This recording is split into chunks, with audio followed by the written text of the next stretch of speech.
안녕하세요. 여러분께 신차 소식을 전해드리는 자동차 읽어주는 남자 이상입니다.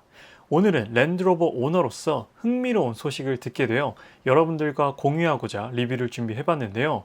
랜드로버의 핵심 판매 차종인 디스커버리가 앞으로 크나큰 변화를 겪을 예정이라고 합니다. 일단 랜드로버 디스커버리는 어떤 차인지 어떤 특징을 가졌는지부터 가볍게 살펴보면 랜드로버에서 1989년부터 생산되는 준대형 SUV입니다.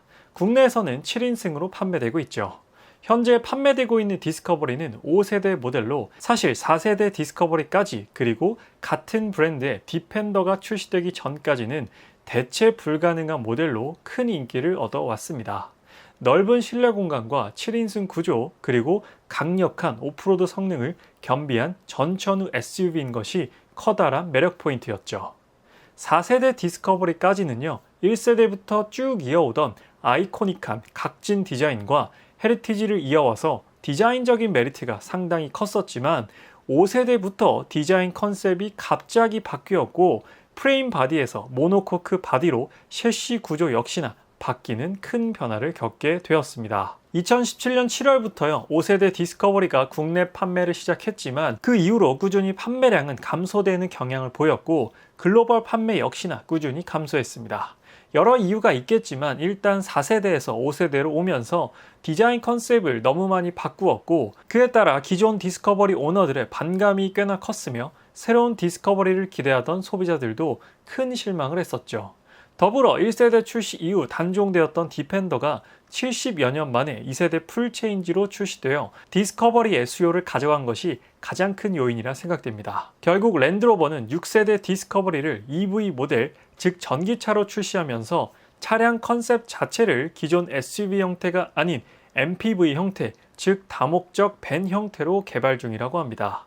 디펜더와도 완전한 차별화를 꾀하면서 새로운 판로를 찾아 나선 것이죠. 랜드로버와 레인지로버 모델들의 글로벌 판매량을 살펴보면 2022년에는 전년 대비 디펜더를 제외하고서는 모든 모델들의 판매량이 감소했습니다.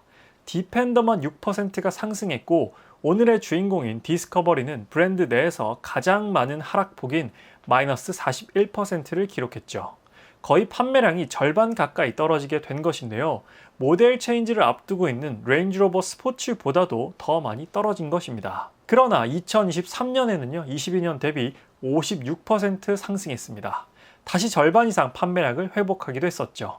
이런 걸 보면 아직 시장에서 디스커버리라는 모델이 철저하게 외면받고 있지는 않은 것 같은데요. 다만 다른 모델들은 그 이상의 폭으로 판매량이 증가하였습니다. 레인지로버는 무려 82%가 상승했고 레인지로버 스포츠는 60%, 디펜더는 65%나 판매량이 늘었죠. 이건 국내 판매량만 놓고 봐도 비슷한 양상을 띱니다.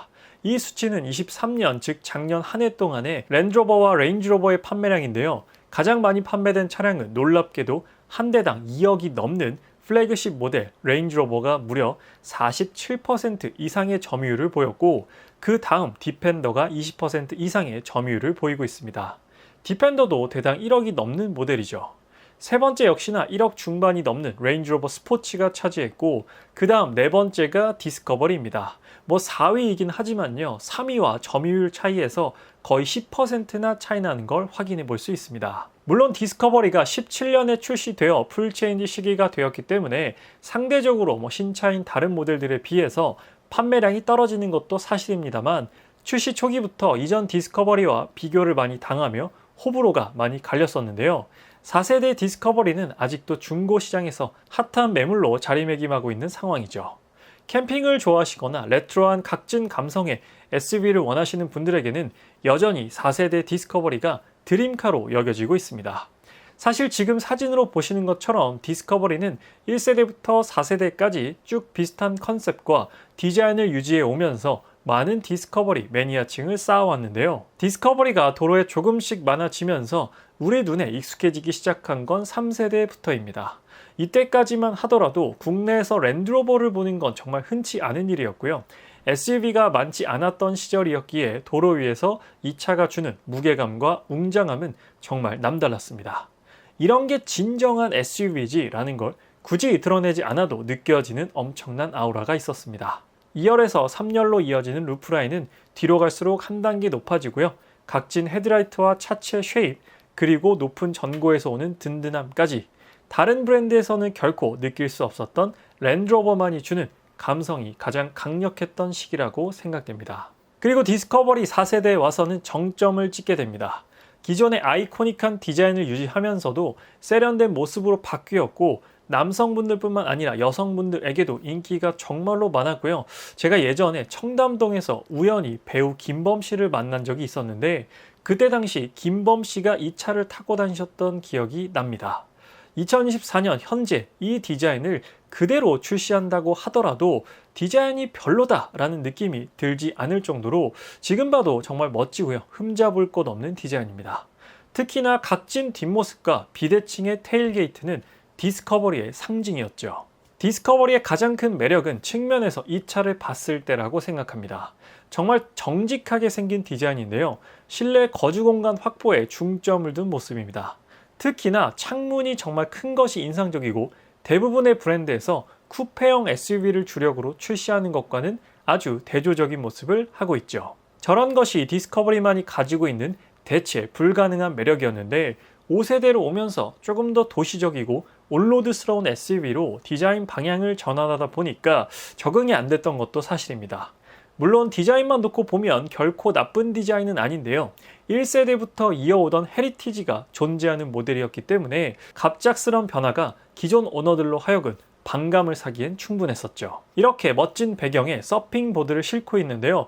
뭔가 4세대 디스커버리에 비해서 감성적으로 아쉬움이 드는 건 사실입니다. 출시 초기 당시 냉장고를 닮았다는 얘기도 많이 들었었던 디자인이죠. 4세대와 5세대를 놓고 비교해보면요. 보닛 라인은 훨씬 유선형으로 바뀌면서 매끄러워졌고 A필러 각도도 좀 더 눕혔는데요. 그에 따라 공기 저항은 줄었을지 몰라도 각진 SUV의 모습을 많이 잃었습니다. 후면부는 훨씬 더 큰 변화를 겪었습니다. 큼지막했던 유리창은 뒤로 갈수록 좁아지는 스타일을 택했고 루프라인 역시나 뒤로 갈수록 살짝 낮아지는 라인을 가졌죠. 쭉쭉 시원하게 뻗은 라인이 매력적이었는데 곡선미를 갑자기 너무 많이 넣은 느낌이었어요. 그리고 디스커버리가 예전만큼의 인기를 끌지 못하는 가장 큰 이유 중 하나는 브랜드 내에 아주 강력한 경쟁 모델이 생겼기 때문인데요. 바로 랜드로버 디펜더입니다.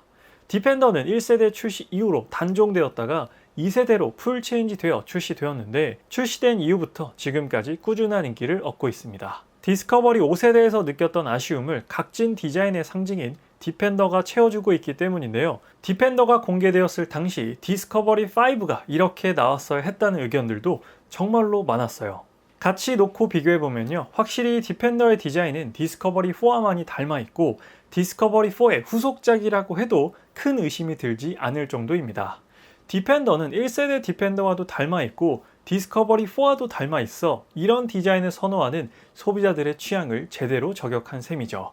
물론 저의 마음도 제대로 저격하긴 했습니다. 디스커버리 5와 디펜더를 비교해보면 완전히 다른 디자인을 가지고 있지만 이 차들이 추구하는 캐릭터는 거의 유사하고 타겟층 역시나 겹치게 되는데요. 물론 금액대는 디펜더가 좀 더 위에 있습니다. 디펜더가 좀 더 정통 오프로드 느낌을 가지고 있지만 디스커버리 오프로드 성능 역시나 디펜더에 결코 뒤지지 않는데요. 디펜더 130까지 출시하면서 8인승을 제공하고 있기 때문에 7인승 디스커버리 5의 자리가 애매해진 부분이 있습니다. 그에 따라 랜드로버에서는 향후 6세대 디스커버리, 즉 디스커버리 6는 전기차로 출시하며 다목적 배내 형태인 MPV로 개발 중이라고 밝혔습니다. 물론 ID 버즈와는 완전히 다른 디자인이겠지만 기존 SUV 형태가 아닌 MPV 형태를 따를 것이라는 걸 가장 직관적으로 예를 든 것 같습니다. 이제 정통 오프로드 SUV이면서 다인승 SUV의 역할은 디펜더에게 넘기고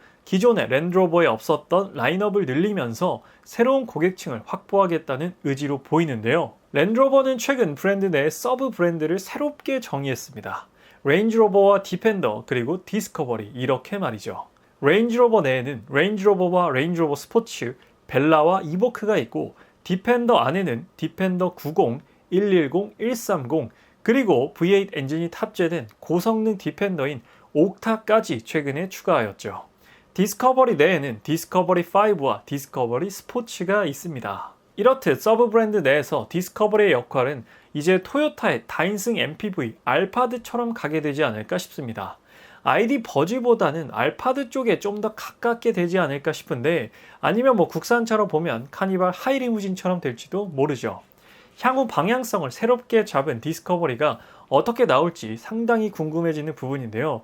이렇게 되면 4세대 디스커버리의 가치가 앞으로 더욱더 높게 평가되지 않을까 싶기도 합니다. 전기차 MPV 형태로 개발 중인 디스커버리 6는요, 랜드로버의 MLA 플랫폼이 적용된다고 합니다. 이 플랫폼은 현재 랜드로버와 레인지로버에 범용적으로 쓰이고 있으며, 내연기관과 PHEV 그리고 전기차까지 모두 대응할 수 있는 플랫폼이죠.